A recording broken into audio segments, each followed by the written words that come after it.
So, I'm Terry Harrison. I'm a professor in the Supply Chain and Information Systems Department here at SMEAL. I'm also the former faculty director of sustainability for SMEAL. It is my delightful pleasure to welcome you to this talk. I'm looking forward to it. This talk is sponsored jointly by the Sustainability Institute, the Department of Psychology, and SMEAL College of Business. So, I have written down, because Michael is such an accomplished person, I can't trust my memory to give this introduction fully, so let me just read it to you. Today's speaker, Michael Vandenbergh, is the David Daniels Allen Distinguished Chair of Law and the Director of the Climate Change Research Network and co-director of the Energy, Environment, and Land Use Program. He's a leading scholar in environmental and energy law, whose research explores the relationship between formal legal regulation and informal social regulation of individual and corporate behavior. He works with Vanderbilt's Climate Change Research Network. His work with it involves interdisciplinary teams that focus on the reduction of carbon emissions from the individual and household sector. His corporate work explores private environmental governance and the influence of social norms on firm behavior, and the ways in which private contracting can enhance or undermine public governance. Before joining Vanderbilt's law faculty, Professor Vandenbergh was a partner at a national law firm in Washington, D.C. He served as Chief of Staff of the U.S. Environmental Protection Agency from 1993 to 1995. In addition to directing Vanderbilt's Climate Change Research Network, Professor Vandenbergh serves as co-director of the law school's Energy, Environment, and Land Use Program. So now you can appreciate why I needed some notes with that introduction. Please, with me, welcome our speaker, Michael Vandenbergh. Thank you very much. It's an absolute privilege to be here. I have a really deep connection to State College and to Penn State, and it begins with me at birth, literally. I was born at Bellefonte Hospital, which no longer exists, because my father had a collection of starlings where he got his PhD. Wasn't it under the football stadium that he kept them?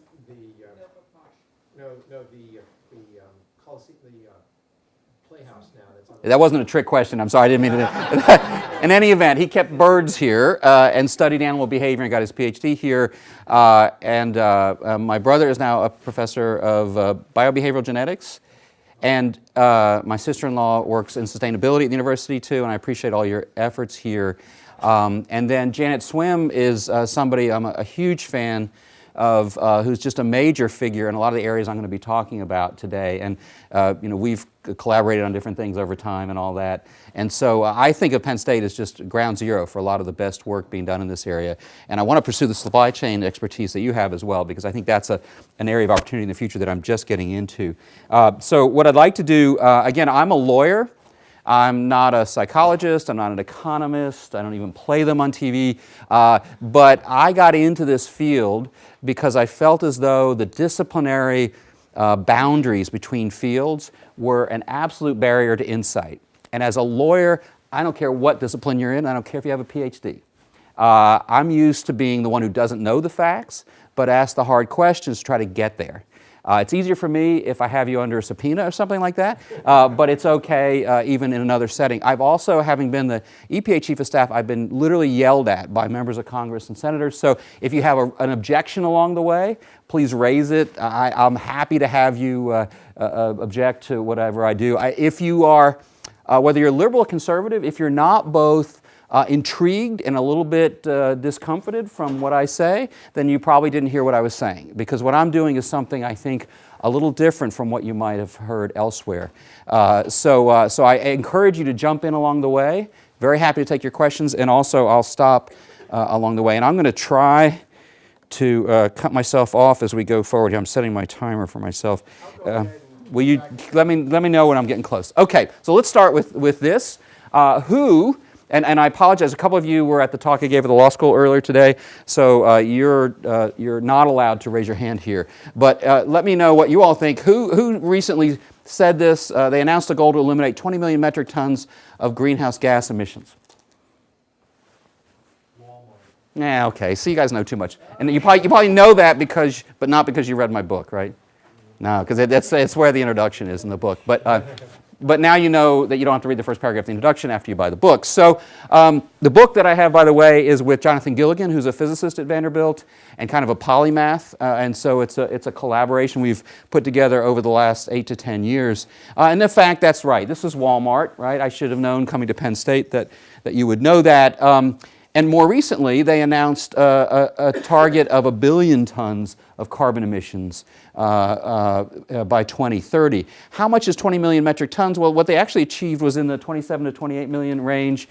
Why should we be somewhat confident that they actually did that and this wasn't just greenwashing? Well, they made that announcement with the Environmental Defense Fund, which has a full-time staffer in Bentonville working with Walmart. And the EDF is a non-governmental organization that doesn't have an incentive in helping Walmart engage in greenwashing. How much would that be? That would be equal to the U.S. iron and steel industry being cut in half in terms of its carbon emissions. So if you're wondering, does it matter or not, if I were at EPA right now, how likely is it that I would be regulating the iron and steel industry to a 50% reduction in emissions of greenhouse gases? And then 1 billion tons by 2030, if they reach that. That announcement was made with the Environmental Defense Fund and the World Wildlife Fund, and that would be like one of the 5 or 8 largest countries in the world shutting down all of its emissions. So, you can decide for yourself if this matters. Now, that's the corporate side. What about the household side? Here's a phenomenon I think many of us in this room, there are many experts in this room who know some of these areas far better than I do, but this is from 1990 to 2015, per capita household electricity consumption, and even a lawyer can figure out what this means. For the first time in our lifetimes, everyone living in this room, the household consumption of electricity on a per capita basis has leveled off and is starting to go down. All right, and why is that true? Well, because in 2009, right here, I published a paper in the Proceedings of the National Academy of Sciences recommending that we do this. And boom, yeah, so I'm feeling pretty, and don't worry about the causality there. I'm just going to make that assertion. More seriously, there is an economist, Lucas Davis, who just recently published this paper where this chart comes from, that suggests that might be fully attributable to households taking up LED lights. That alone might be the reason why this is occurring. And what makes this, I think, even more interesting is that who's been pushing LED light bulbs in a big way? Yeah, Walmart, right? What did they do? We didn't have cheap light bulbs. They said to the industry, and again, I'm not trying to praise or dislike Walmart one way or the other here, but it shows you the interaction of corporations and households as it relates to carbon emissions. They said to the industry, if you give us a $9 or less LED light bulb, we'll sell it. And so people had a real incentive to go do that, and then they pushed those out the door. We could have lots of conversations about why Walmart might do that, but that phenomenon is striking. Why does it matter here? Because the U.S. household share of carbon emissions is equal to all the emissions from every country from South America. Right? So when this curve occurs, that's a remarkable thing in terms of the global carbon emissions footprint. Okay, so here's the LED argument by Lucas Davis. He doesn't account for my paper in here, so I'm not going to dwell on this one. But he makes the argument that you can explain that just by LEDs. So what I want to do is I want to talk about a couple of phenomena that we discuss in the book. And the first is how we frame the climate problem and efforts to frame the climate problem, and whether we're focusing too much on the problem and not enough on the solution when we frame climate problems, if our goal is to induce people to be thinking more seriously and more accurately about the state of the climate threat. And then I want to talk, because this is an audience, I think, of social scientists, right? Business students, business professors, environmental professionals. You're not, any lawyers? Yes, okay. Help me out then if I get in trouble. So what I want to do then is talk a little bit about what the things that we say in the book. I'm not just going to walk through the book, but the things that we say in the book that I hope that you might find interesting, either as an identification of a barrier or potentially a research opportunity, a place we might put some effort. And I want to talk about conceptual barriers in this area, corporate motivations, what we know about them, what I think we need to know about them, how and why we might take households more seriously than we do, what I think of as spillover effects, and then climate justice. And then at the end, if we have time, I have several others that I'm finding really intriguing, but are more outliers. Okay, so in the book we make 2 key points. The first one, if you are studying climate issues and you're in the social science area, much of the action right now, I think appropriately, is in focusing about how do we better describe the problem, because the vast majority of the American population is not seriously enough concerned about the problem to want to do something about it. And that, by the way, is unlike what's happening in Latin America and the Caribbean. Right? There was just a poll that was done at Vanderbilt, actually, from an organization called LAPOP, which shows that beliefs in the U.S. about climate are deeply different from the rest of the Western Hemisphere, interestingly enough.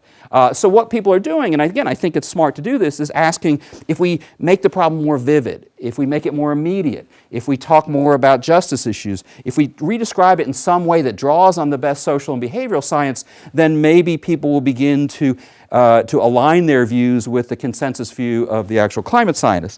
And our view is that that's not the only way to do this, and maybe not even the best way to do this. That we need to think equally about what people anticipate the solution to be. Because we think that the best research suggests that, that people are anticipating what the solution is going to be, and that it's not about framing the problem, it's about thinking about the solution. And I'll talk to you more about that. The second thing we say in the book is that we believe the private sector can give us 1 billion tons a year of carbon emissions reductions over the next decade. And we don't believe that will solve the problem, but we believe that that will help narrow what we call the Paris gap, which is the gap between the emissions reductions that will be achieved if every country fulfills every one of its voluntary, contingent and non-contingent commitments in Paris versus the pathway that we need to be on to have a 2C future. So we don't think that we can solve the problem with private action whatsoever, but we think we can buy time, reduce risk that will pass thresholds, and reduce the net mitigation costs along the way. So that's what I'm going to try to convince you of. And if you'd already read the book, you'd already be convinced. I wouldn't have to talk. But okay, so the first problem we run into is a framing problem about what the options are out there. And this is a slide from Michael Gerard, who's at Columbia Law School, who directs their climate center. And this is the way lawyers think about what the potential responses are to social problems, particularly environmental problems. And I like to think about this as, here's the stack of all the regulations from the IRS. This is the tax code, right? And here's the environmental code. And as we like to say in environmental law classes, we're number 1, right? But most other people think that's a really horrible thing, because look at the size of the environmental regulatory code, right? And that epitomizes how we conceptualize what environmental law is. It's government promulgating stringent regulations that direct the behavior of largely corporate emitters. And that's what environmental law is. That's what I was taught as environmental law. It was taught as a subfield of administrative law, which is a subfield of public law more generally. And if that's true, then we care about what the statutory basis is, because the regulations can only be promulgated to the extent there is statutory authority.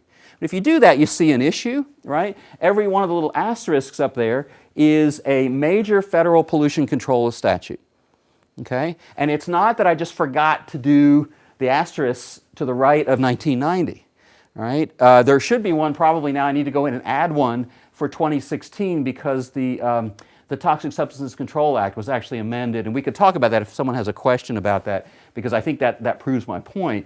But notice what happened. Almost 24 major pollution control statutes, Clean Air Act, Clean Water Act, the Superfund statute, the Resource Conservation and Recovery Act, et cetera, passed up to 1990, and then nothing, right? No major, and this is true whether what you wanted to do was scale back environmental law or expand it, right?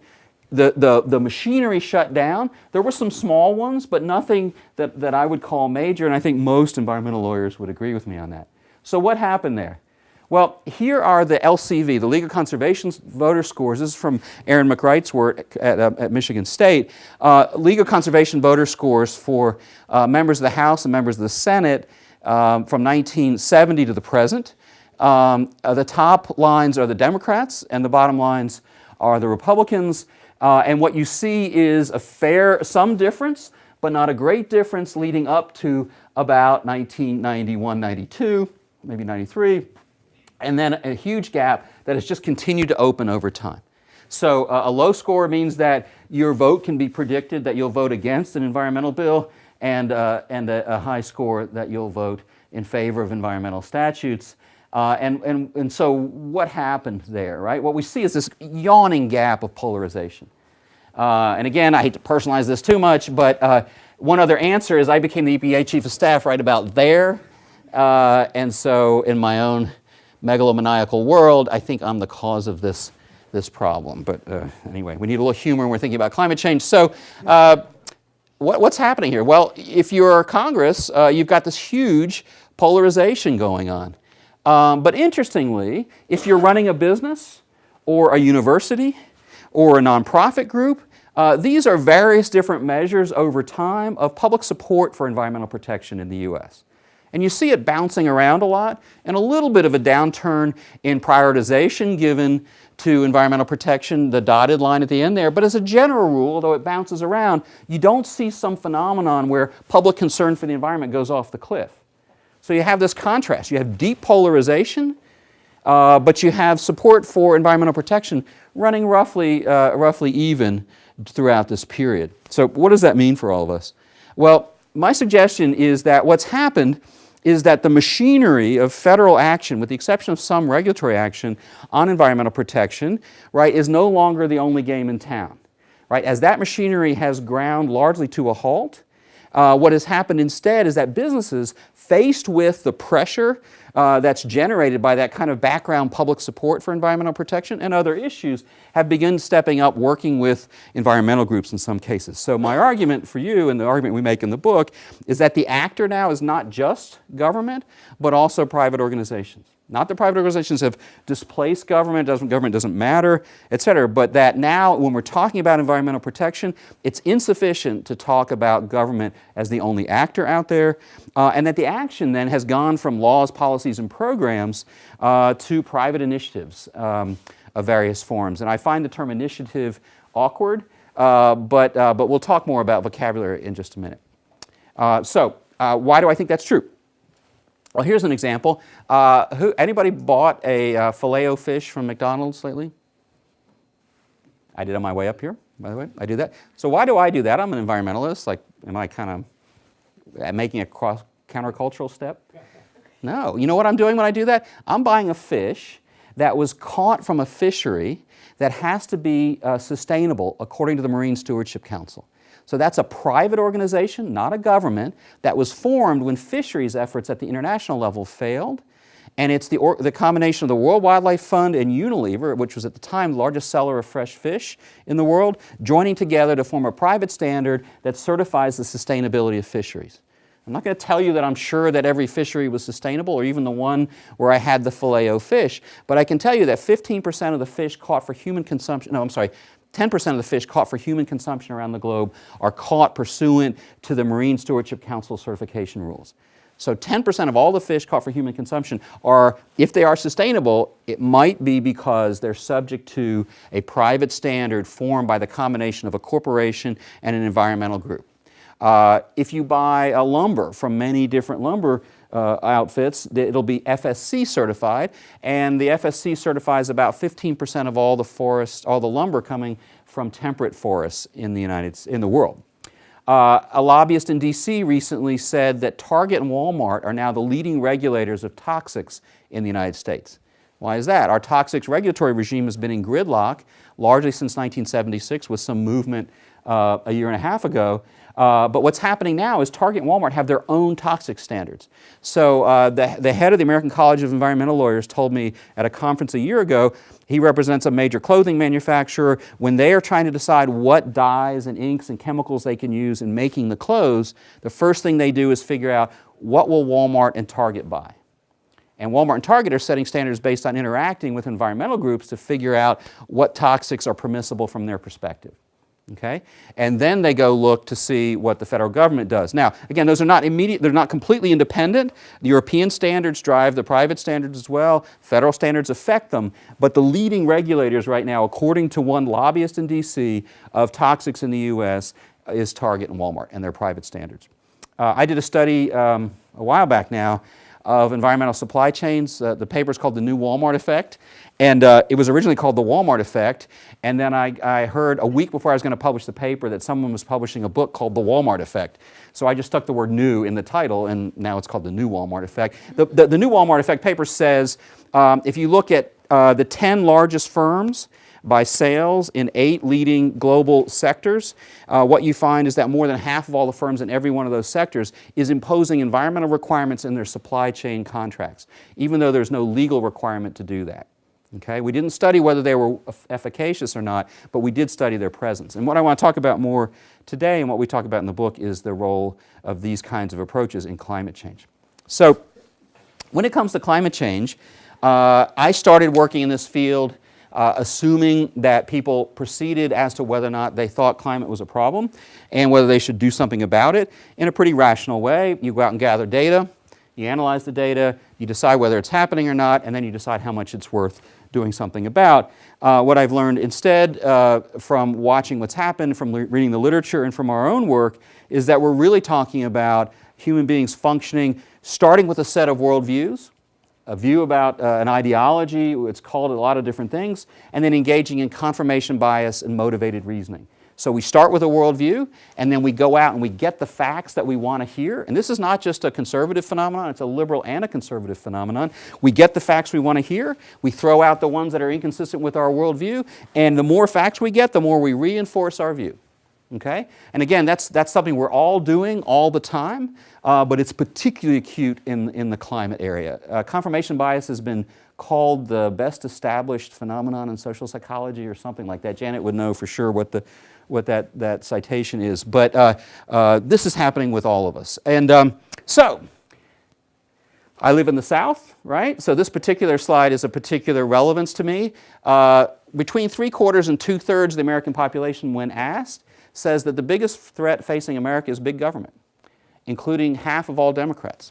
Okay? So if people in their minds are associating climate change with a big government response, and if 2/3 to 3/4 of them think that climate change is going to invoke big government and they follow this view, then we wouldn't be surprised that they would engage in rejection of the underlying problem. And in fact, if you look at the work of Campbell and Kay, 2 Duke psychologists, what they would argue is that when, for example, Republicans are told that the climate response or solution is more government regulation, they go back and revise their view about the likelihood that humans are causing climate change in the first place.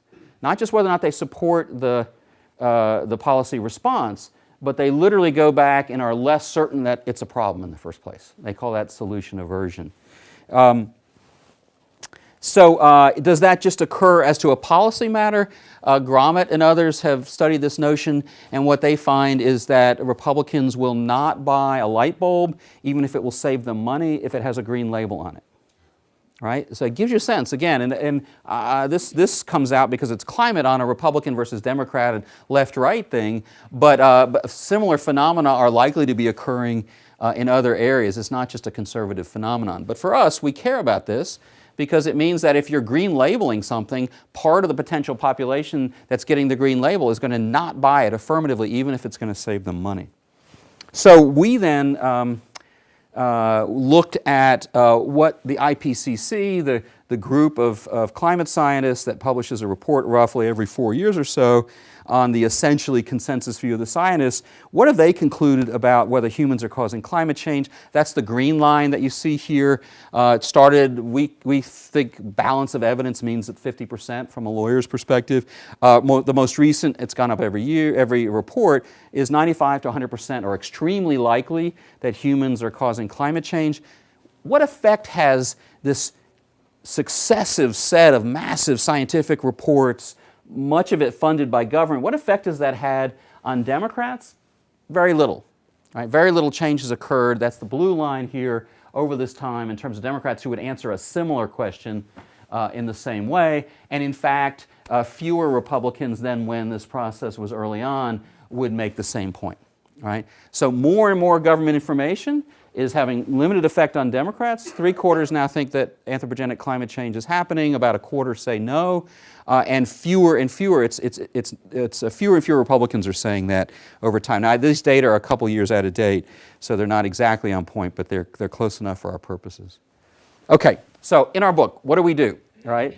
We say let's not just keep trying to figure out how to better explain the climate problem and convince people that it's serious, because we don't think that's how people think. We're saying much of the resistance to climate change is not about the severity or the intensity or the timing of the climate problem. It's about a concern that in believing that the climate problem exists, I have to then believe in a remedy that I think is worse than any other problem that I face, which is big government. Okay? And so what we suggest is that it might be possible to bypass the solution aversion problem with private sector responses to climate change. We don't think this will solve the problem, and we never argue that it will. You'll never see anything about that, but we say that we can buy time. We think a gigaton a year of CO2 emissions reductions, 1 billion tons a year, can close what we call the Paris gap, and I'll show you a slide on that in just a moment.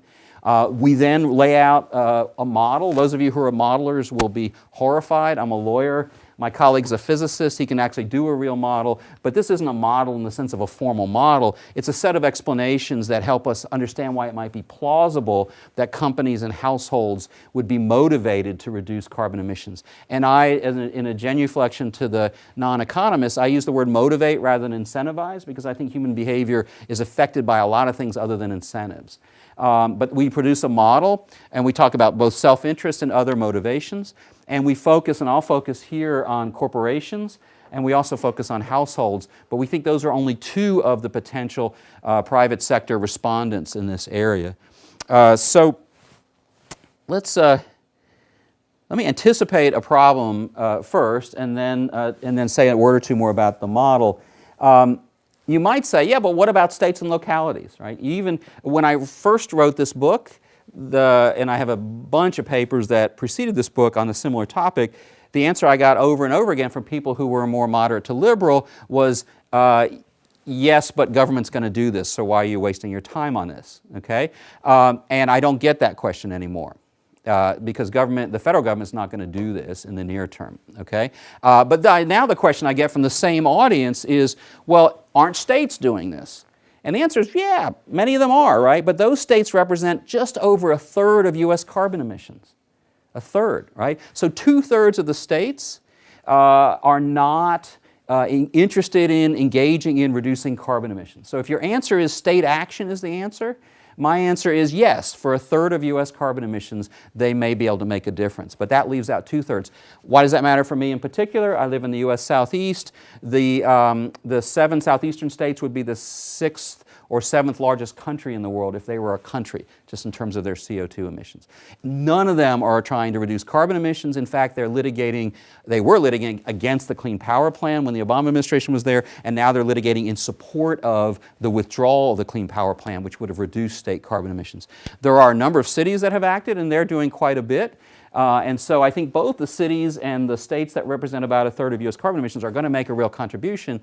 But what we're looking for in this book is a way to deal with both the solution aversion problem and the fact that we're probably not going to get enough emissions reductions to substantially reduce the risk of catastrophic climate change. So we're looking at private action, not just non-federal action.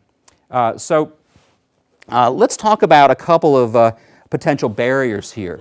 And the first that I always get, I take from an article that was written in Foreign Affairs magazine, and a very top global analyst of climate problems said the big problem with climate change is what can government do?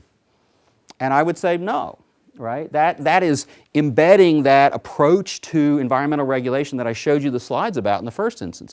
The big question about climate change is what can any institution do? Right? And if we start with what can government do, then the question is what's the international process going to produce? But what does international mean? It means between nation states.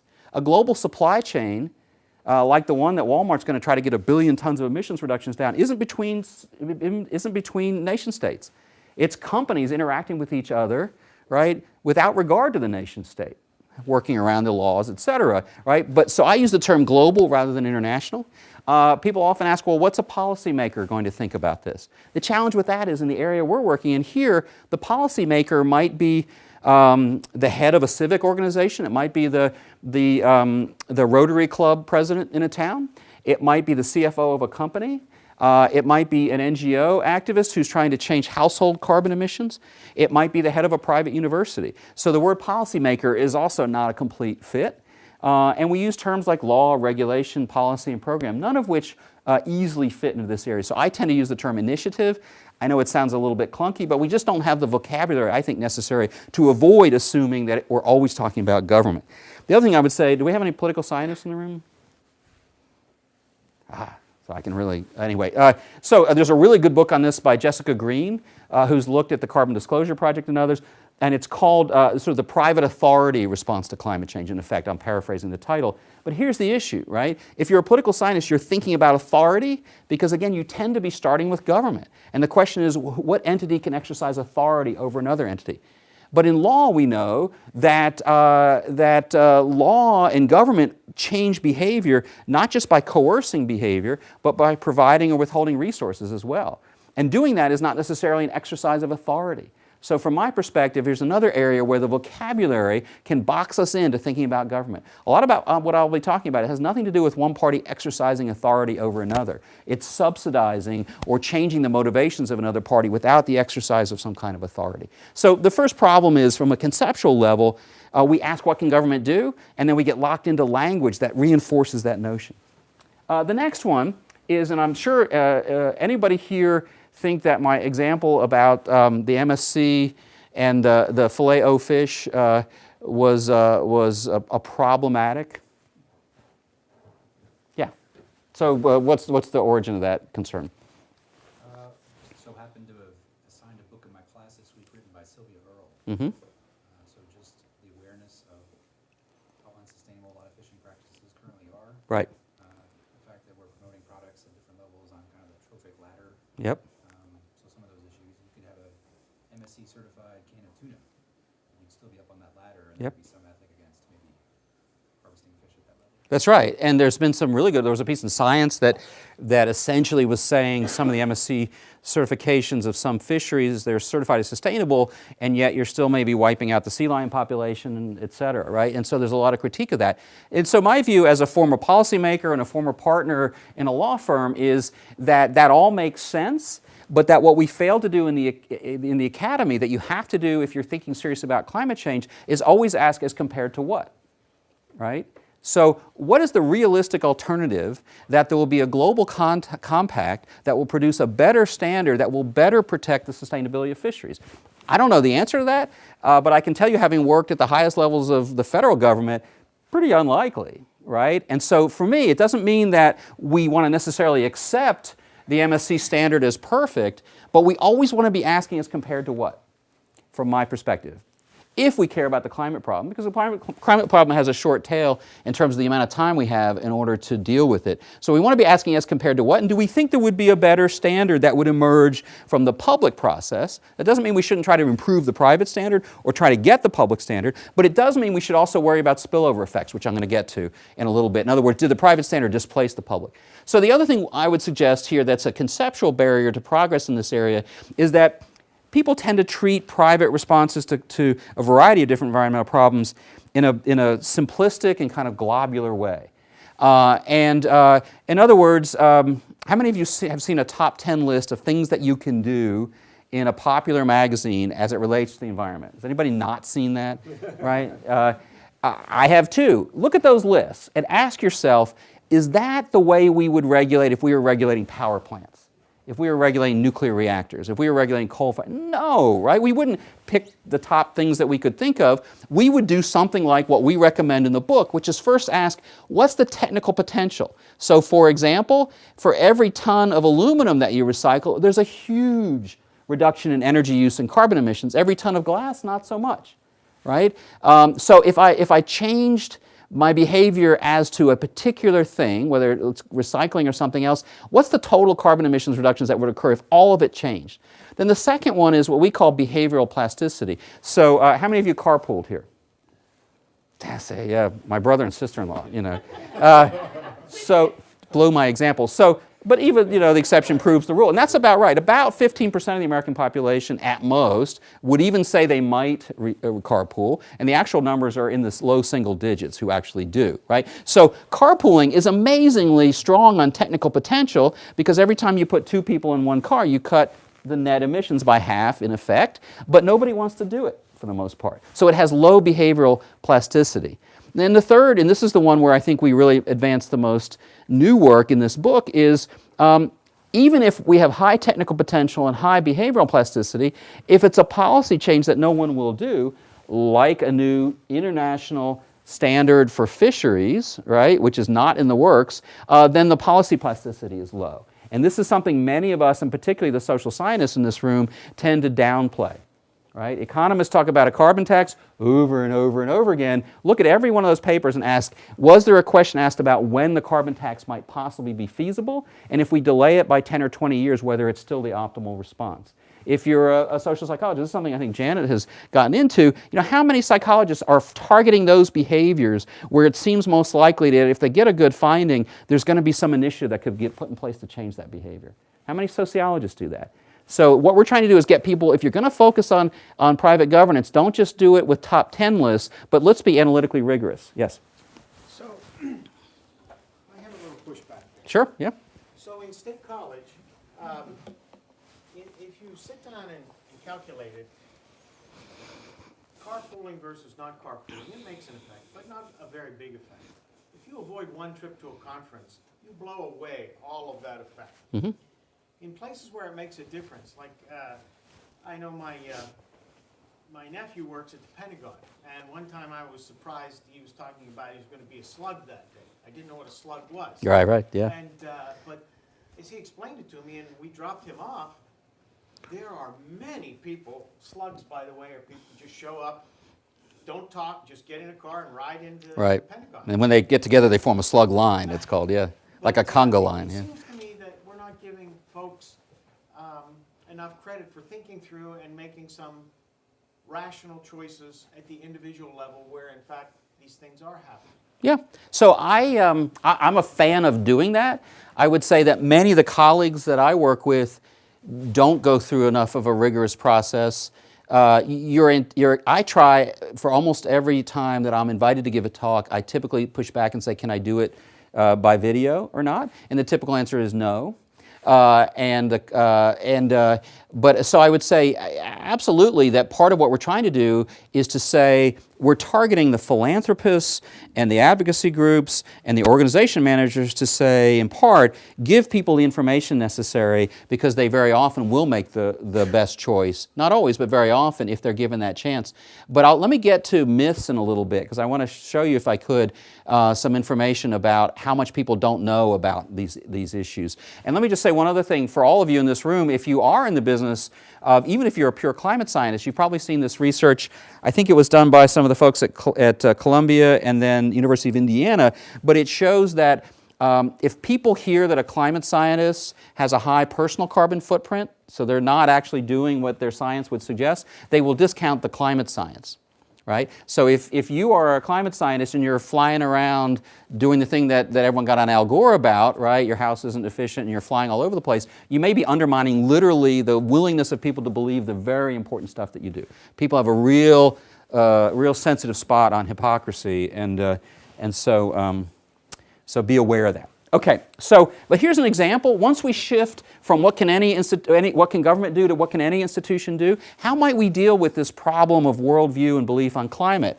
One answer is that we might, if we allow a private entity to do so, we might create a private climate prediction market, right? Where you and I could buy and sell the likelihood that the climate science prediction is correct as to global average temperature in 2025 or sea level in 2030 or whatever it might be. Okay? Not something you could expect government to do, but if you believe in free markets, then you should want to put your money where your mouth is. And even though that contract won't mature for 5 or 10 years, the price of it being traded between now and then will signal the likelihood that people think it will pay off in the future. And that will allow us to change public debates about climate change. And I can simply say, all right, if you don't think it's happening, fine. Sell me a prediction about the 2025 global average temperature, and let's trade it. You can buy one right now in New Zealand. This is in New Zealand. And a company was just formed in the UK. So you could do this in the UK as well. We couldn't do it here in the US because the CFTC and the SEC look down on this. They view this as gambling, and they don't see the asset behind the trade.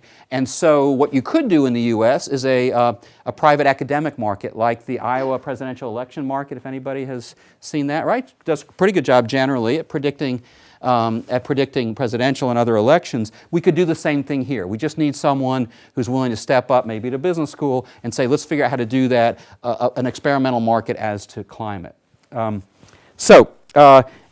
I've essentially implying through everything I'm saying that I think that if we had a private response to climate change that would avoid the solution aversion problem. I don't have an answer on that, just some preliminary work we've been doing. We did some studies. We asked people about their support for private versus public approaches to climate responses. And we did find as a general rule that political conservatives and moderates were more likely to state that we should be reducing carbon emissions when they thought that the response was private governance approaches, but this is still preliminary. It's not published data yet, and I'm working on a second round of surveys on this topic. But we have at least an early indication that our instinct might be right, that a private response will collect more support from moderates and conservatives. So again, my point on all this was not to say that we're going to solve the problem. This is the global carbon emissions.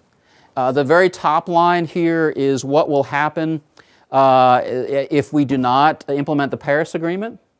The next line down is what will happen if only the non-contingent commitments in the Paris Agreement, that is when a country says we'll do it no matter what, if all those are implemented, and these are ranges of potential outcomes in the future because my co-author is a physicist, lawyers don't do that, but that's the range of potential outcomes. The next line down is if all the countries also that said that they had a contingency, that we'll do this if this other country pays us to do it or something like that.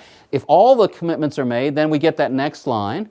The bottom line, with the uncertainty on either side, is the pathway we would need to be on, most likely, to have a 2C future. Nothing magic about a 2C future, that is 2 degrees Celsius above pre-industrial temperatures, but widely thought to reduce the risk of a catastrophic future and to reduce mitigation costs. So there is a gap between them, and that gap varies, obviously, and that gap is between 30 and 90 billion tons over a 10-year period. And what we're suggesting is the private sector can cut that gap down by 10 billion tons. So somewhere between a third and 10 or 15% of the gap between where the Paris Agreement's going to give us if everyone complies and where we would want to be if what we're trying to do is achieve a 2C future. So why do we think this is plausible? Just look at what's going on out there without us stimulating it, obviously. Nearly half of the Fortune 500 companies have set climate targets of some sort. More than 400 companies, probably reaching 500 to 600 now, have an internal carbon price. So if you're at Microsoft or some other company, you're having to account for the carbon emissions of the activities of your business unit, and those activities are priced to you in corporate decision making. More than 100 companies have committed to achieve 100% renewable power, and more than 65 companies have signed on to a set of principles that, if complied with, will reduce by 48 million megawatt hours the demand for non-renewable energy by 2020, et cetera, et cetera. This is particularly important, again, in my part of the country, where the states are not pushing for carbon emissions reductions. I gave a talk at UVA just several weeks ago, and the week before I gave the talk, Facebook came into Virginia and reached an agreement with Dominion Power to provide $1 billion of a data center, but only if it was 100% fueled by renewable power. Okay? And so what you're seeing is the private marketplace pushing even in those states where others are not. So opportunities for research in the future. What we talk about in the book is that there are a broader range of drivers of corporate behavior than we typically talk about. At least I teach a law and business class with an economist at our business school, and certainly in law school. In law school, we think about the roles in the black on the left there of the drivers of corporate behavior when it relates to environmental issues as lobbying to reduce government regulation, or trying to shape government regulations so it's advantageous, or trying to raise rivals' costs. Those are three common features. There may be some others I'd be happy to hear about. And what we're trying to say is we think that that billion tons is possible in part, half of which would come from corporations, because companies also want to gain the financial advantages of accelerating efficiency. So if you're an efficient markets advocate, we're not arguing that these wouldn't be efficiencies that wouldn't be achieved at some point in the future.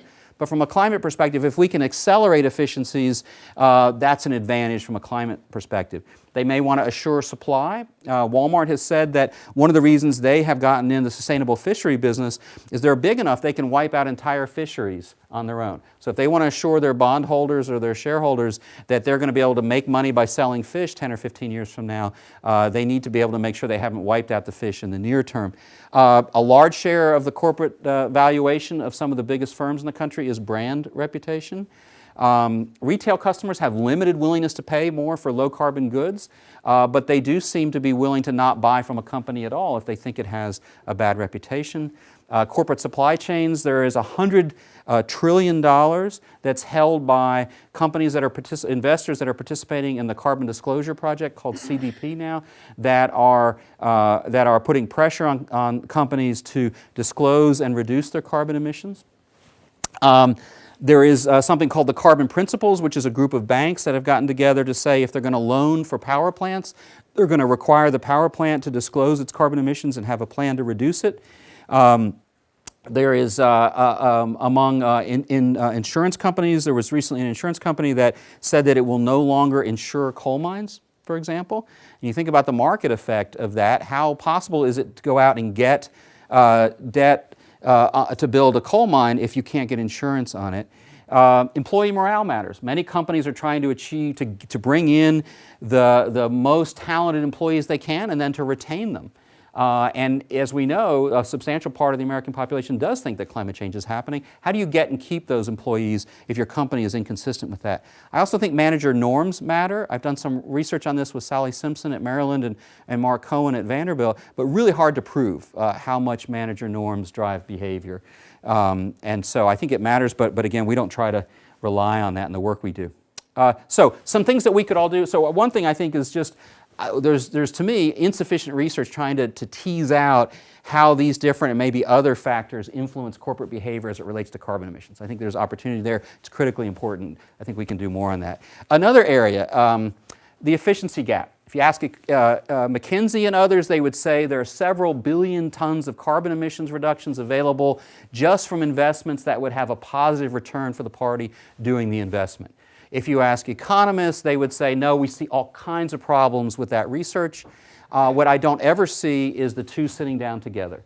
And I think there's a huge opportunity there to do something. I'm trying to get the National Academy to convene a workshop where we would get economists and engineers to actually play with each other a little bit and say, all right, McKinsey, you see this opportunity. Economists, what do you see the problem with it? And let's have an iterative process where we try to get from here to some better understanding of what that number might really look like.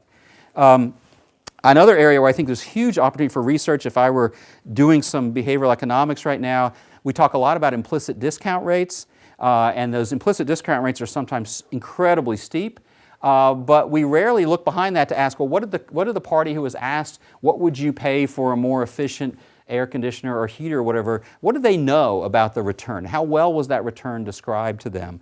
And I think there's a lot to be done to unpack more on that. Let me give you an example of why we think that even though markets are, for the most part, efficient, there is enormous opportunity here, enough to give us 500 million metric tons, which is half of our total, from corporations. And that is an example being, Richard Branson has committed to major carbon emissions reductions for Virgin Atlantic. They brought in 3 University of Chicago economists to try to figure out how to reduce the emissions from air transport. And what they found is that they had not been giving fuel economy information to their pilots. So if you're an efficient markets theorist, tell me how we could have an airline whose costs are largely driven by fuel, right, through its history having not given its pilots the ability to reduce that cost.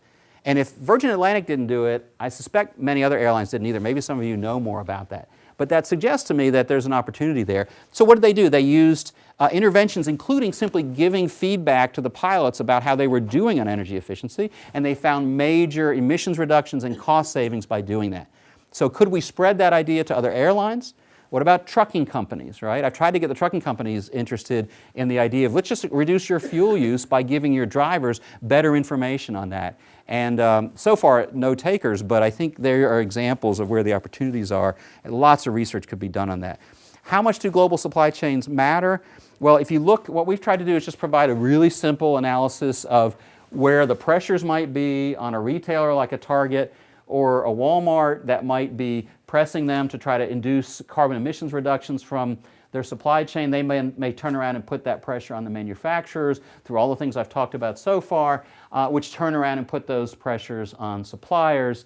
How strong are these pressures right now? I gave a talk to a major private equity firm recently that has hired a chief sustainability officer from an NGO, right? Why was I brought in? Because the suppliers of their portfolio companies are getting a lot of pressure. Their portfolio companies are getting a lot of pressure from the buyers, the corporate buyers of their goods, and they're also getting pressure from the investors who are giving them capital to go buy portfolio companies, and who's saying, tell us what the carbon footprint is of our investment, and tell us how you're going to reduce that over time. So we're in a really different world than we were in even 5 or 10 years ago when a major private equity firm has a chief sustainability officer from an NGO working inside, and when they're looking for ways to do things like reduce carbon emissions. This can have remarkable effects, and an example is Apple got pushback from its suppliers about reducing the carbon footprint of its suppliers in China. And so, for whatever reason, it felt induced to turn around and provide 2 gigawatts of solar power to its suppliers in China to allow them to provide goods at low carbon to Apple back here in the United States and around the world. So if you're wondering about China, China's often, I have a paper called The China Problem, we can't move because China won't move, et cetera. Here's a place where the global supply chain is changing China's carbon footprint. Is it because any of us will buy a low carbon iPhone? I don't think so. But we might not think about Apple in the first place if we think that they're not a good actor out there. My instinct is that's probably what's going on. So that's the corporate side. Let me say a couple words about the household side. We also think there are 500 million tons available there. The first question there is, do households matter or not? And if you look at the report that was submitted to Congress before the Cap and Trade Bill in 2009, 2008, what you see is that the residential share was attributed as 5% of U.S. carbon emissions. And I'll show you the statement they issued in just a minute, but essentially they said, gee, at 5%, not worth worrying about. Okay? How did they get to 5%? They got to 5% because they excluded all the electricity you use and the carbon emissions associated with the electricity you use and all the carbon emissions associated with all of your transport. Okay? What happens when you include that? Now the household share is 1/3 to 40% of the U.S. total, depending on whose analysis you look at. Now it looks like something we might think about. And what's really important in this regulatory climate is now some of the interventions that we could use with households are still viable because they're often informational, they're non-intrusive, they're non-regulatory. They're things we can actually do if we're smart about it. But if we think about it as just the power plant and the auto manufacturer, now we're locked into a regulatory framework which might not have the political feasibility that some of us might want. Another problem that we face, and this is an area where I think a lot more good work could be done, I have a paper in the Columbia Law Review with Kevin Stack, who's an administrative law scholar, and we looked at what we called the 1% problem, which is that we all have this intuition that something at 1% or less doesn't matter. In law, we say de minimis non curat lex, which I'm sure you guys say all the time too. Yeah. The law doesn't concern itself with trivial things, and we think of 1% or less as trivial. Right? But if you take away all those countries that contribute 1% or less to the global total carbon emissions, you've reduced the total down to about 12 or so from 190. Right? If you look at U.S. industrial sectors, almost every one of them can claim, with some exceptions, we're down in the 1% range or so once you figure out what the denominator is in the right way. Okay? So we need to worry a little bit more in some cases about getting over this 1% bias we have, particularly as to households. And so what we did in this earlier paper was just to try to look at the technical potential and the behavioral plasticity of 16 behavior types as they relate to energy use and carbon emissions, and come up with a reasonably achievable emissions reductions even with non-intrusive, non-regulatory mechanisms. And we found that the total that we thought was achievable in a decade was a 20% reduction in the household share. How big was that 20% reduction? It was equal to all the carbon emissions of France. Why is that true? It's because the household share, as I mentioned before, is equal to all of the countries of South America. So even a small reduction in the household share really matters. And notice, if you're a social scientist, what I keep doing, which is to keep coming back to benchmarks against which we can measure whether these reductions matter or not. I was the one in this paper who suggested that we mention that that's equal to all the carbon emissions of France, and got a lot of pushback on that, won that battle, and it's now one of the most quoted of the statements we made in that article. People are looking for some sense of grounding if what you want to do is do work that affects policy. So again, one of my thoughts here for social scientists is go out on a limb and figure out how you make the argument that what you're doing matters, even if it's only in a couple of sentences. And work on things that matter. Why bother working on something where the technical potential, the behavioral plasticity, and the initiative feasibility are so low, unless there's some deeper theoretical reason, in which case I'm all in favor of it. So you all know about many of these kind of feedbacks that are available. We talk a lot about monthly feedback, which O-Power kind of examples have produced persistent 1 to 2% reductions from households. I think immediate feedback is an area understudied. 5 to 15% emissions reductions have been found if you can very easily get feedback right in front of you and don't have to take a lot of steps to get it. That's a real area for study. We did a study and we found that 80% of Americans think that you should idle your car for an extended period of time if you want to reduce cost to yourself and pollution, and the recommended time is 10 to 30 seconds. The difference, if all Americans did what was only in their own self-interest, would be 600 million gallons of gas a year, or the equivalent of 2 or 3 major industrial sectors, if we could just give people information and they would act on it in their own interest in terms of idling their cars. By the way, the same, these are the different sectors that it would be equal to, and a couple of countries. Hand washing, it's flu season. How many of you think the hotter the water, the cleaner the hands in terms of avoiding pathogen transmission for flu? You know me asking, I'm only asking for a reason. Of course, the answer is there isn't any literature that supports the idea that hotter water makes hands cleaner, unless you want to boil your hands. If you want to do that, you're in a different league from me. That's equal to 1 million tons of carbon a year, of carbon dioxide a year, in terms of the amount of energy and carbon emissions associated with heating water that's being used in places where people are trying to get water that's more than comfortable. You do want to wash your hands and wash them a lot. You just don't need super hot water to do it. I think Shazeen Attari, who does really good work, found that people underestimate by 40 times how much energy their clothes dryer uses. So again, that's going to influence your behavior. I think working in the myth area and how we bust myths is really important. Here's what the House Commerce Committee said. In the household area, one of the biggest things we worry about is what I think of as the problem of scale, which is many of the best interventions are ones that have to be closely tailored, and yet if we want to get to sufficient emissions reductions, we need to have very widespread effects. And that's essentially what the House Commerce Committee said. I showed the pie chart before. They said it would just be a big administrative burden to try to scale up interventions on the household level. But there are ways to do that, and those of you in business school, I think, are particularly in a good position to do this. We have work that we're doing right now based on a grant we received looking at the different ways in which companies are offering employees energy benefits that are effective at home. So if you work at some big companies, they will give you money to do an energy audit of your home energy use, or to put on a home solar system, or to do other things like that. And if you think about it, if Walmart has how many employees? 1.5 million or something like that. We can help beat the problem of scale. How many does Penn State have? 17,000. 17,000. That's just here, right?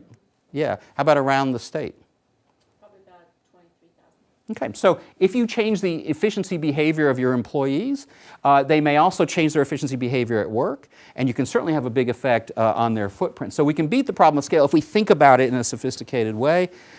So let me go, I'm running out of time, but let me do a couple of last things.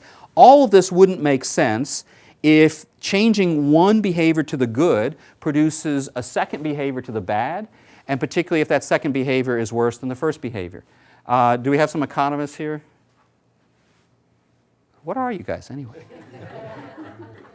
So here's the thing. Think about what are the things economists talk about spillover, as I call it. They talk about rebound, backfire, the Jevons effect. All those are features where I induced you to do one thing good and you did a second thing bad. Right? So bad from my perspective in terms of carbon emissions. I make your air conditioner more efficient, you have more money, you go run it longer. Or whatever it might be.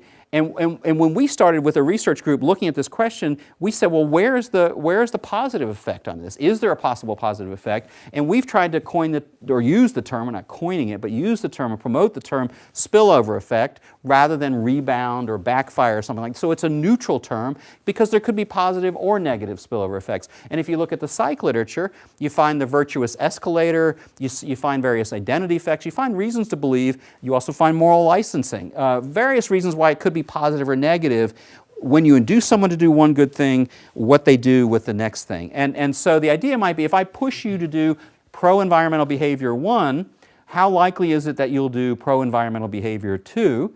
And if there's positive spillover, you're going to do more of that. If there's negative, you're going to do less, and it might be no spillover whatsoever. And so we have received a grant, a group of us, Elke Weber from Princeton, Caitlin Ramey Toner at Michigan, and me, and Heather Barnes-Truelove, who's at University of North Florida, and we've been researching this issue quite a bit. And what we've done is tried to make sure that people understand that there are reasons to believe both that spillover could be positive, but also negative. And not simply to answer that question directly, but to make sure that researchers are trying to in a more balanced way understand about spillover. And we could spend a week just talking about the one chart. The simple answer is it's not been as simple as we had hoped to try to understand that, but I think we're getting a better sense that I think will help program designers think about what kind of first intervention do I want to use if I want to avoid the risk of a negative second effect, or if I want to have the most positive net effect after we consider second and third behaviors. And I think we're learning something about that we could talk more about. So I'll wrap up with one last question, which is, what do we mean by justice? I taught a class on climate justice in the spring. We hear a lot about climate justice. And I want to talk about intergenerational and framing issues. And I think most of us think about justice in the first instance when it comes to climate by thinking about disparities in wealth around the world and who will pay more for high-cost energy if we switch to a low-carbon future, as well as who will be most harmed. Particularly folks working on the left focus almost exclusively on these issues. And what we're trying to do in the book is open people's minds a little bit to a second issue. This is from an earlier IPCC report. Even if we level off carbon emissions in the very near future, sea level is still going to be rising well over 1,000 years from now. Right? A significant proportion of all the carbon we release today will still be in the air 10,000 years from now. And so the equity or justice question, although we're all focused on who's going to pay and be harmed here, right, is also going to affect, if it's 10,000 years, 500 generations of people in the future. So we tend to focus on equity or justice, but what we're really talking about is intra-generational equity or justice. Those of us in this room and maybe our first level offspring. But from my perspective, I'm interested in this. I put this together for a class. It didn't go over very well. Let me see what you guys think of it. Every one of these emojis is 1 billion people at some point in the future. Okay? So if climate change gets to the point where it affects the future for 10,000 years, which there's a real possibility there, then this is 500 generations. That'll be 500 generations in a standard way to think of a generation. And these are 7 billion. I've put some happy faces in there. And this is based on the Chakravarty and Sokolow work, if you know about it, which says that among all the people in the world, the billion wealthiest produce the most carbon emissions, and we just simply said, well, they maybe will be least affected, but most people will be harmed in the future. So the problem is when we're thinking about climate justice, we shouldn't just be thinking about how do we affect people today, but how do we affect people in the future. And I said this didn't go over well in my class.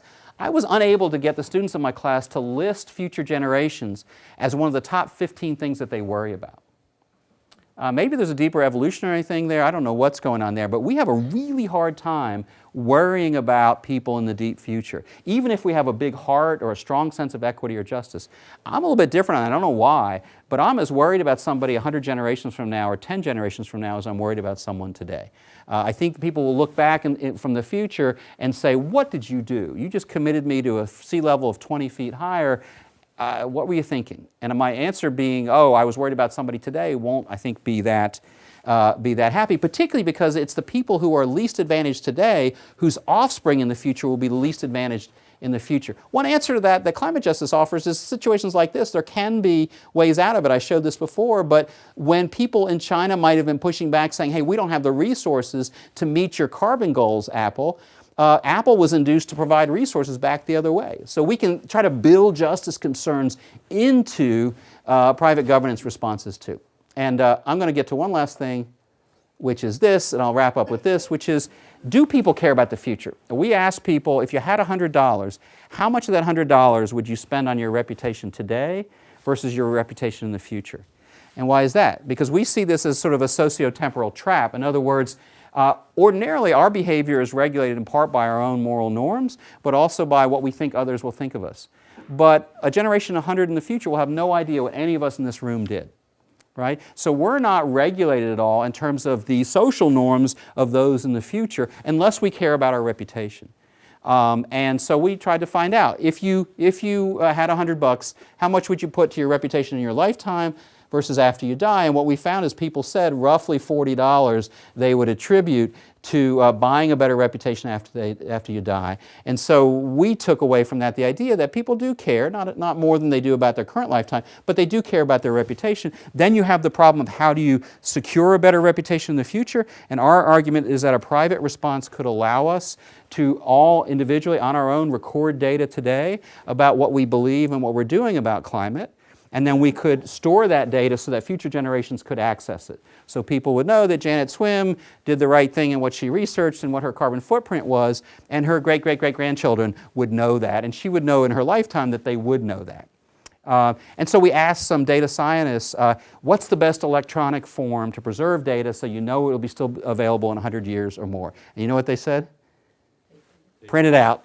Print it out, yeah, print it out. In other words, just abandon that idea. But anyway, so we've proposed a legacy registry, which again a private institution could do, but public could not. Well, I've gone over, but those are the kind of things we're trying to float in this book, and I could talk about a lot more, but I'd like to get some questions for anybody who would like to stay. Why don't you, thank you. I think we'll go ahead and stop here, and those who want to talk further, Mike will be here, and we'll talk on one-to-one or in small groups. Or if anybody wants to raise a question, again, feel free to leave if you'd like to. Yeah, let's thank him again. Thank you. Yes, go ahead. So there are some natural scientists in the room. Yep. What do you want us to do? Number one, worry about your own carbon footprint, so when you do really good work, it doesn't get undermined when people read about it. Number two, focus on the things that you study that might match up with some of the social scientists, perhaps. There are times when, and here's just an example. We just spent $100 billion on climate relief, right?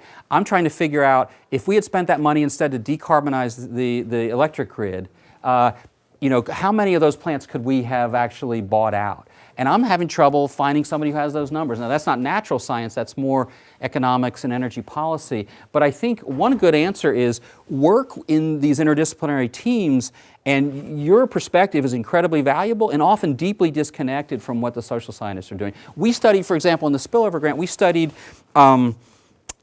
glass bottle spillover effects, and if I had been thinking at the time, we would have studied aluminum can spillover effects, because it would have mattered more on some level. I just wasn't thinking policy at the time we designed the experiment. And I think if you bring your expertise to the table, it will either be in your own deep area of expertise, or the fact that you are a natural scientist will help the other teams think differently. So I would go out of my way, number one, to act consistent with what I believe, and number two, to seek out interdisciplinary teams to work with, and number three, work with them to find areas where your research will actually move the dial somewhat.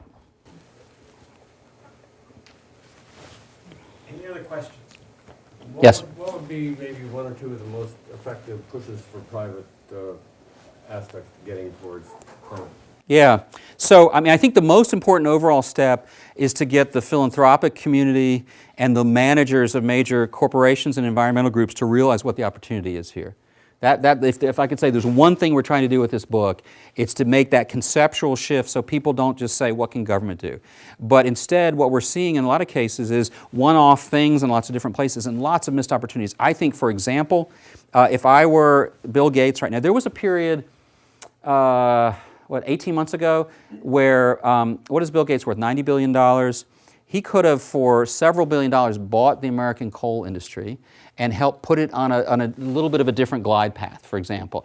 I think right now, one area I would focus on is taking the pressure that the Carbon Disclosure Project puts on firms, and they're sitting on $100 trillion, and work very hard to focus on what are called Scope 3 emissions, which means that a company reports not just its emissions, but the emissions that come from its supply chain. Because what's happening now is, like in the study that I did of corporate supply chain contracting, it was clearly the largest firms that were doing the most of it. And the difficulty is pushing down into the middle-sized and smaller firms and pushing outside of the global north into companies around the world. So I would be pushing hard to get CDP and others to have the ability to induce more companies to disclose their Scope 3 emissions on the theory that when they do that, they'll have more incentives to push their suppliers. And when we do that, we can actually extend the influence of this whole area in a very dramatic way. So that would be something. On a personal level, if anybody's thinking just what do I do as a person, how efficient is your car? How weatherized is your home? How efficient are your appliances? Then worry about lighting, even though it's having this big effect. That's the order of things I would probably do. First my car, then my home weatherization, then my heating and cooling system, and then I would start looking at more small investments. In terms of green energy producers versus the regular, that should be an advantage. Yes, absolutely. And again, in the Southeast, I'm working with Vanderbilt to try to get Vanderbilt interested in their nibbling on buying its power, buying renewable power. And what we're finding is that it is remarkably cost competitive right now. Wind in particular, next solar, but that some big institutions could very likely buy all the power they're buying now at less cost than they're now buying it if they were to contract for 100% renewable energy. So there's literally not a financial penalty to be paid in some markets, which is a totally different thing from 5 or 10 years ago. Yes? So the mechanism you're proposing for, I forget what you called it, where the larger companies require actions from their suppliers. Yeah. Mm-hmm. It seems to me that you get the same pushback about having a negative effect on commerce, right, on industry, because those smaller suppliers have less resilience than the big companies. And so another thing you showed at the beginning of this was the relative size of the tax code versus the environmental code. Mm-hmm. But the tax code is, in large measure, trying to frame the whole structure of society through incentives and penalties. So it seems to me that combining those two, in other words, giving breaks to achieve what you're asking these manufacturers to achieve from their suppliers, is all part of a public-private partnership. Yeah, and I have overstressed the private side just to make that point, but I think a lot of these are hybrid activities.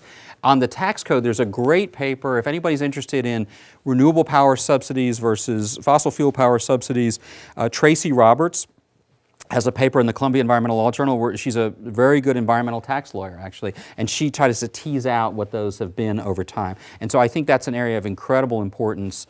So yes, absolutely. As to whether it's sort of problematic that you might see manufacturers putting pressure on suppliers, if they're pushing for greater efficiency and greater carbon emissions reductions, You still have to get there from here. you have to get there from here, but you know what? If we don't do that, we get a couple thousand years of climate change. So I'm okay with that. I'll live with that. Yeah, I'll just live with that.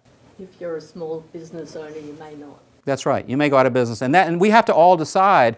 I don't think that's. I don't think we can go ha-ha, right? We have to say we have a moral obligation. I think the same is true if we displace fossil fuels. Like there's a great picture of of Times Square in 1900, and it's completely full of horse-drawn traffic. Then there's the same picture from 1913, and you don't see a horse in the picture, right? That was an incredible displacement. Yet we wouldn't expect the government to have stepped in and prevented the development of the American automobile. But we should worry about the displacement of the people who were dealing with horses at the time, I think. So I think for a small business owner, if you're getting pressure from Walmart to reduce fewer toxics, or from Apple to reduce your carbon emissions, I'm sympathetic. But I'd rather you get that pressure. The choice is not that pressure versus nothing. It's that pressure from Apple or Walmart versus government, or allowing catastrophic climate change to have a substantial risk in the future. And I'll make that trade-off. Or having government step in and help mitigate the Well, right. carriage fee. And I'm good with that too. I'm totally good with that. And or even inducing. Manufacturers stepping in. That's right, or trying to put pressure on the companies to worry about it. What I worry about, though, a little bit is if you look at these standards, for many of these certification and standard systems, when you include climate with 8 or 10 other things, because I think of this problem here, sorry, this makes it a little slow when I got all these little features in this. This problem here, we tend to focus completely on how is it going to affect the people today. And I think we need to worry about the people today, but we can't forget all these guys. And I think we have a tendency to worry about what's right in front of our face. And whatever we do, it has to be subject to a constraint to get to a pathway where we don't create 500 generations worth of harm, I think. So I'm sympathetic. I think we need to push hard to deal with displaced workers and businesses, and I think we can do that. But I think all of that has to be done subject to, I wouldn't get on an airplane if somebody said, hey, you know, there's a 1 in 20 chance that the plane's going to crash. I don't think anybody in this room would. I don't know, there are natural scientists here. What's the chance that we have a catastrophic future on the current pathway that we're on? Yeah. I just, it's interesting because, and Terry can probably chime in on this too, we've been trying to kind of sift out the research even just in SMEAL. And this speaks to your point with respect to the external elements that you can influence to influence this. Mhm. And more specifically, we have a faculty member that did a piece of research on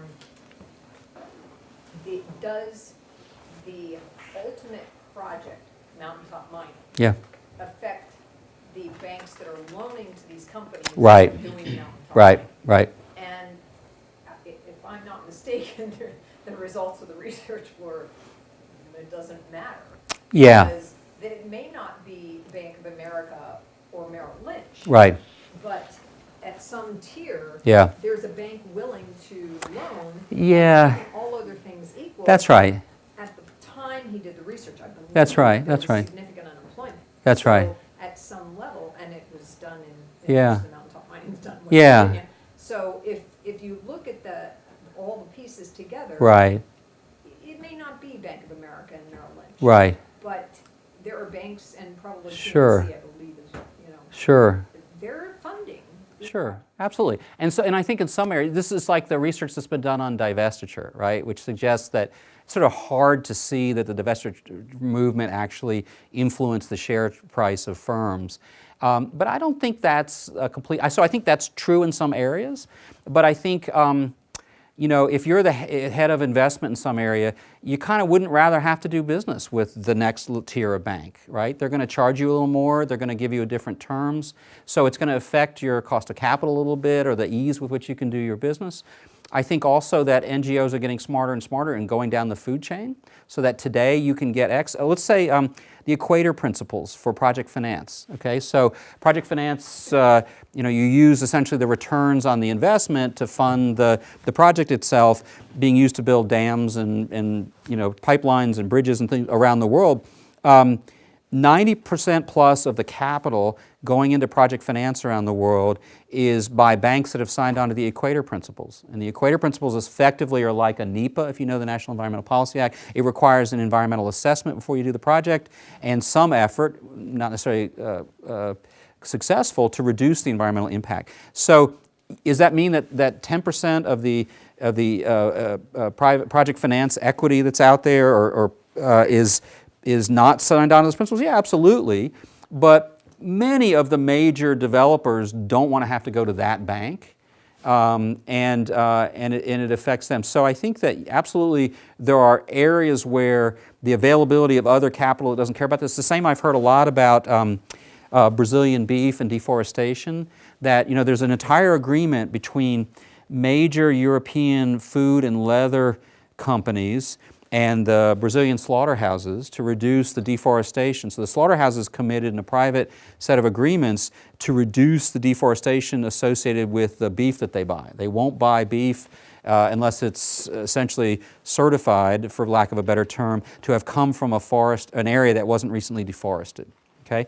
And so why is that happening? Well, probably if you're Adidas or Nike or McDonald's, you're not going to be able to sell to a German or Danish customer unless they feel confident that you're not contributing to deforestation in Brazil. And there's some suggestion that nevertheless there's enough other of a market for that beef anyway. It's not clear how much of an effect that's had. So I think that's a real issue in many areas. I don't think it's enough of an issue to undermine. It's enough for us to only claim 500 million tons of CO2 emissions reductions a year. If we didn't have some of those phenomena, I'd be making a more aggressive claim.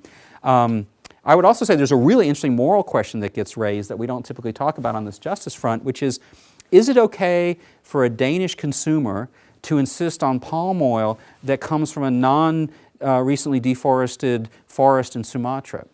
Right? What if that costs the job of a Sumatran forester?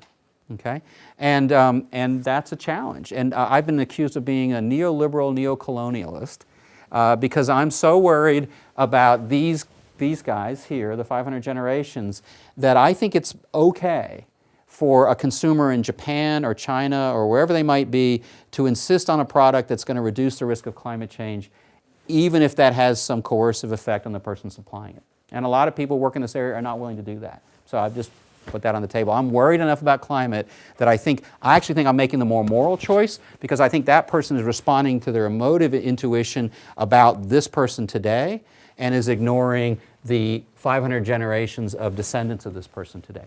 I hope often, though, we won't get in the choice of having to make that choice. I hope we get in that Apple situation where they provide the capital to let it happen in the first place. Yes? I'm not sure exactly how to phrase this question, but have been very interested in carbon tax. Is what you're actually saying there is that the carbon tax actually filters through the private sector and changes the price of goods? Okay. Okay. So well, not exactly, but close. Yeah. So in the book, what we say basically is we think of everything we're doing as a second best approach. We think that a global carbon tax set at the right level would be the best answer. It would be the cheapest way to go about this, and you could adjust for some justice issues and other things. But we think that it is a mistake to put all your eggs in the first best option if the first best option is not feasible in the near term, given that climate is something where we could pass thresholds at any given time where it might get much more expensive to go backward if we ever could. And so we say throughout the book that we think that a carbon price is the best answer if we could get there. But then we say, assuming we can't get there right away, and I think that's even more of a good assumption than it was several years ago when we started on this, then we say these are other options. Now, I think what's interesting about what we talk about, though, is we talk a lot about trying to make sure that these would be complementary to a carbon tax if one were adopted. An example would be, think about the idling problem. If gasoline is twice as expensive and people think they save gas by idling for 3.5 minutes, are they going to idle more or less? Right? They're going to idle more. So an initiative that tries to correct myths about idling's effects on gas use is actually going to be to accelerate or accentuate the benefits of a carbon tax. It's going to allow consumers to act in the way you would want them to when you've priced energy at a level that reflects the carbon emissions. So what we're trying to do is, and we try to identify when we can, options that appear to be complementary rather than ones that would become barriers to the better public response in the long run. We're just not willing to wait to let that happen. The other thing I would say is one reason very likely why the early years of a carbon tax are often thought to be quite low cost is that there is a lot of this inefficiency out there. And now there's a huge debate about that. And until I got into that literature, I just didn't realize how, I think, little engagement there is between those who are optimistic about the size of the inefficiencies out there and those who are pessimistic. And I think what we've suggested, for example, it took looking for the carbon footprint by Walker's Crisps to realize that they're buying potatoes by the pound. And when they buy them by the pound, in England, the farmers pick the potatoes when they're wet, and then they have to transport heavy potatoes, and then they humidify their warehouses to keep them wet so they get more money per pound of potato. Okay, and then Walker's Crisp has to dry the potato to make a potato chip. Okay, but it took a carbon focus for them to find that pricing scheme that had been there forever. I don't know what the origins of it are. I think one of the things a carbon tax would do is induce companies, individuals, to begin to be more sensitive to their energy use, and then to go find those efficiencies that are out there. And that helps bring the cost of a carbon tax down. And I think a lot of what we're doing is essentially taking that first step out so that when we do get a carbon tax, we will have already found some of the efficiencies that a tax would have otherwise induced us to find. So the question is, Yeah. is when Walmart has this impact, are they raising the prices or are they keeping them low? If anything, what they're doing, again, and it causes some, real genuine justice concerns, but they're using the ability to get carbon emissions reductions as a surrogate for the ability to find energy efficiency savings, as a way to say to their suppliers, we want you to sell us the same thing for the same price at half the carbon. And so they're using it as a way to push their suppliers, again, for good and worse, to reduce their energy use, for example. And there are lots of examples that you've probably heard of. They were shipping detergent across the Pacific. They had to convince consumers that concentrated detergent is just as good as non-concentrated detergent, because they found that, 40% of all the detergent in big ships coming across the Pacific was water. And it was water because consumers wanted a lot of volume. They associated volume with value. And so they first have to convince the consumer small and concentrated is the same. And once they do that, then they can tell their supplier, we're going to pay you a lot less because of the less shipping that you need to do. Here's another example, though. Again, if you're in business, I'd love to talk to you. If you're in a business school, in the shipping industry, my understanding is roughly 2/3 of the cost of shipping a good is borne by the party shipping the good under traditional fee arrangements, whereas the ship owner pays 1/3 of the fuel costs. And as a result, the ship owner who's in the best position to actually reduce fuel use is the one who has a muted incentive to actually reduce fuel use. So again, here's another place where there's a traditional pricing scheme that creates this sort of principal agent problem or a market failure, and that in turn, I think, is something that we'd like to call attention to. I think a carbon tax would do that too if it were adopted. Why don't we Yeah. stop here? Go ahead. Yeah. I just want to make Yeah. one quick comment. Yes, please. First, thank you. Mm-hmm. And second is, just look to Car Talk for the answer on the item. Yeah. We cite Car Talk in our book. Yeah. Well, I'll tell you one thing. Be careful about radio things, because there's a radio program in New York that called the hand washing thing bullshit. Not having a radar thing, they literally gave it the word, they call everything good or bullshit or whatever, and they called it bullshit, and they were wrong. And they just sort of decided that. But the Car Talk guys are exactly right. We literally quote them in our book. So I appreciate the advice. I totally agree with you. Okay, we'll stop here. Michael will be around Thank you. if you'd like to ask questions one-on-one up front. And thanks again for attending. Good, thanks. Great questions. These were terrific.